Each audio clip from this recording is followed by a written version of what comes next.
اور ایک قتل ہو گیا تو دونوں دوست کی ہیں. پوچھا گیا جو مارا گیا وہ کیوں دوست کی ہے؟ مارنے والا تو سمجھ آتا ہے.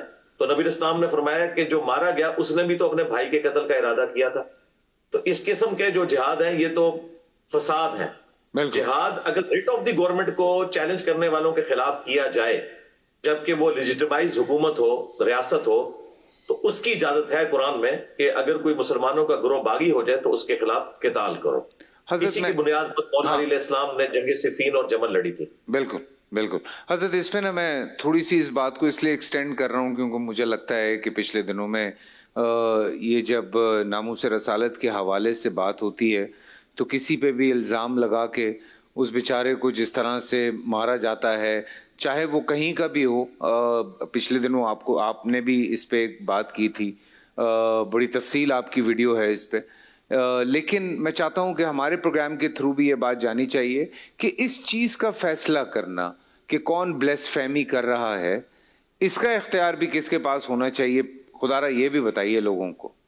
جی اس کا اختیار بھی ریاست کے پاس ہے، اور جس مکتب فکر کے لوگ اس طرح وائلنٹ ہو کر لوگوں پر توہین مذہب کا الزام لگاتے ہیں ان کے اپنے بڑوں نے یہ لکھا ہوا ہے. خود آمزہ بریلوی صاحب نے فتاوی رضویہ میں لکھا ہوا ہے کہ کسی انڈیویجول کو اجازت نہیں ہے کہ وہ اگر کسی کو گستاخ رسول سمجھتا ہے تو قانون ہاتھ میں لے کر اس کو قتل کرے، یہ ریاست کا کام ہے.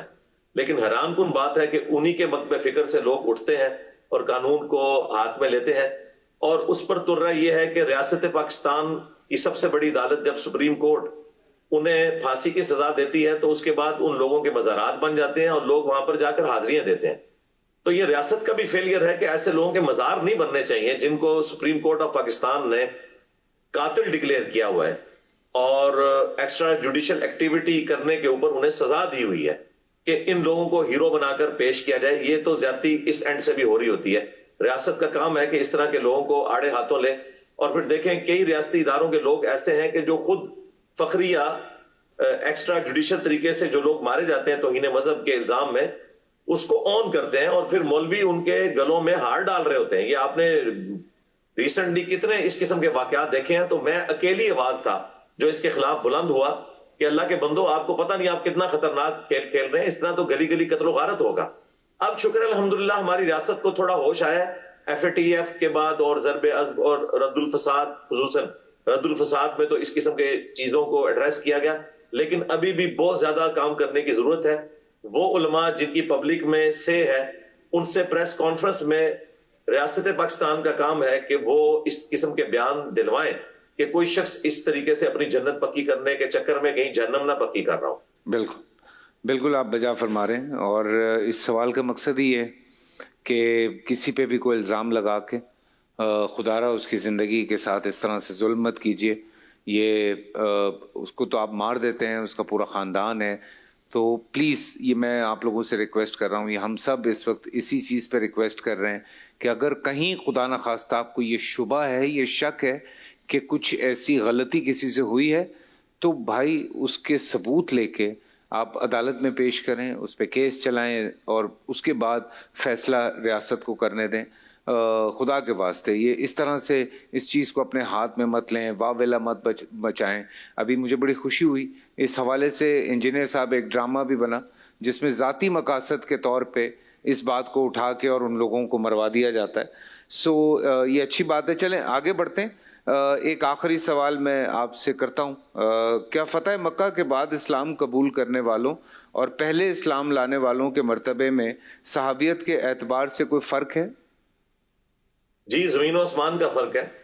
اللہ تعالیٰ نے سورۃ الحدید کی 10 نمبر آیت میں فرمایا کہ جو لوگ فتح مکہ سے پہلے مسلمان ہوئے اور جو بعد میں ہوئے یہ کبھی بھی برابر نہیں ہو سکتے. اچھا. لیکن ساتھ ہی فرمایا کل وعد اللہ الحسنى، اس میں مایوس ہونے کی ضرورت نہیں. سب کے ساتھ اللہ تعالیٰ نے الٹیمیٹلی جنت کا وعدہ کیا ہوا ہے.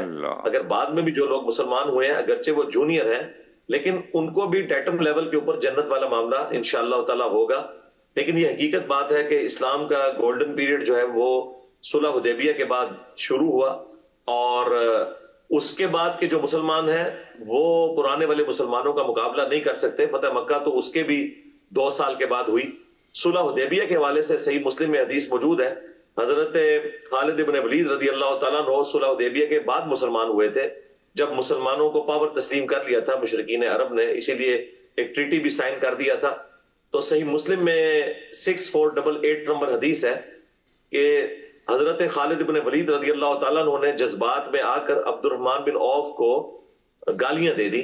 ایک جھگڑا ہوا اور وہ ایک دینی مسئلے کے اوپر تھا, ایک جہاد اور قتال کے معاملے میں, اور اس میں حضرت خالد بن ولید جو ہے وہ غلطی پر تھے. عبد الرحمن بن عوف سینئر صحابی تھے, انہوں نے ان کو ہائی لائٹ کیا تو آپس میں تلخ کلامی ہوئی, انہوں نے گالیاں دے دی. عبد الرحمن بن عوف نے رسول اللہ کو شکایت کی. صحیح مسلم کے الفاظ ہیں, آپ علیہ السلام نے حضرت خالد بن ولید کو بلا کر ڈانٹا اور فرمایا, خالد اب تم میرے صحابہ کو برا مت کہو, اب تم اگر احد پہاڑ کے برابر سونا بھی خیرات کر دو, جو آلموسٹ 7.5 کلومیٹر پہ پھیلا ہوا پہاڑ ہے, چٹین پتھر کا, جس کی اگر آپ سونے کی ایکویلنٹ قیمت کیلکولیٹ کریں تو شاید کیلکولیٹر فیل ہو جائے, اس کے برابر تم سونا خیرات کرو, اور میرے عبد الرحمن بن عوف نے ایک مٹھی کے برابر مد کا آدھا حصہ, آلموسٹ 300 گرام جو گندم خیرات کی ہے, تم اس کو نہیں پہنچ سکتے, اور تم عبد الرحمن بن عوف کے ساتھ اس طرح کر رہے ہو. حالانکہ حضرت خالد بن ولید بھی صحابی تھے, لیکن نبی اسلام نے یہ لائن کھینچ دی کہ گولڈن پیریڈ میں جو بندہ مسلمان ہوا وہ کبھی بھی پرانے اصحاب کا مقابلہ نہیں کر سکتا. نبی اسلام نے ان کو ڈانٹا. اسی لیے ہم کہتے ہیں صحابہ کرام کا احترام سب سے پہلے اس زمانے کے لوگوں کو کرنا چاہیے تھا, اور آج والوں کو تو بہت زیادہ کرنا چاہیے. اس میں کوئی شک نہیں ہے کہ جو لوگ گولڈن پیریڈ میں مسلمان ہوئے اسلام کے, وہ کبھی بھی مشکل وقت کے رسول اللہ کے ساتھیوں کا مقابلہ نہیں کر سکتے, اور مولا علی تو ان سب سے بڑھ کر تھے. سبحان اللہ, سبحان اللہ. حضرت بہت بہت شکریہ, بہت نوازش. یہ آپ کے ساتھ جو ایک سلسلہ شروع ہوا ہے, اللہ کرے اسی طرح سے چلتا رہے, آپ سے ہمیں وقت ملتا رہے. آپ کی بڑی نوازش, آپ اتنا وقت نکال لیتے ہیں. بہت شکریہ, بہت شکریہ. اور ہم چلیں گے جی, ڈش آؤٹ بھی ہو گئی ہے تو بڑی جلدی بن گیا یہ. دوسرے کام پہلے کر چکے تھے نا. ہاں, بہت سارے کام کر چکے تھے ہم. اصل میں ہمیں بتانا ہی یہی ہے کہ رمضان کی افطاری کو اتنا مشکل نہ بنائیں. ٹھیک ہے, اس کو آسان کریں. جس طرح سے ہم ہنستے بولتے باتیں کرتے ہیں, ہم بنا لیتے ہیں کھانا, آپ کے سامنے بناتے ہیں ساری چیزیں, تو آپ بھی اس طرح سے کر سکتے ہیں. اور ہماری چاؤمین تو تیار ہے, لیکن ڈرنک بھی تو ہونا چاہیے. کرشی جام شیری سے تو ڈرنک ہونا چاہیے. جیسے کہ ہم نے بہت ساری ریسیپی آپ کو دی ہے ڈرنک کی. کرشی جام شیری خود ویسے ہی آپ پانی میں اس کو ہلکا سا آپ حل کر کے اس کو پیئیں تو وہی بڑا ریفریش سا ہے, لائٹ فیوریٹ ہوتا ہے. تو اسی لیے تو کہتے ہیں کہ سب پیتے ہیں کرشی جام شیری. تو آپ بھی ضرور اس کو ٹرائی کریں, خربوزے کے ساتھ, تربوز کے ساتھ, تخم بالنگ کے ساتھ, اور کالے نمک کے ساتھ, ہر طرح کی ویریشن آپ کے پاس ہے. پودینے کے ساتھ آپ اس کو ضرور ٹرائی کیجیے گا. Thank you so much. Thank you. فی الحال کے لیے چھوٹا سا بریک سے واپس آتے ہیں, ہمارے ساتھ رہیے.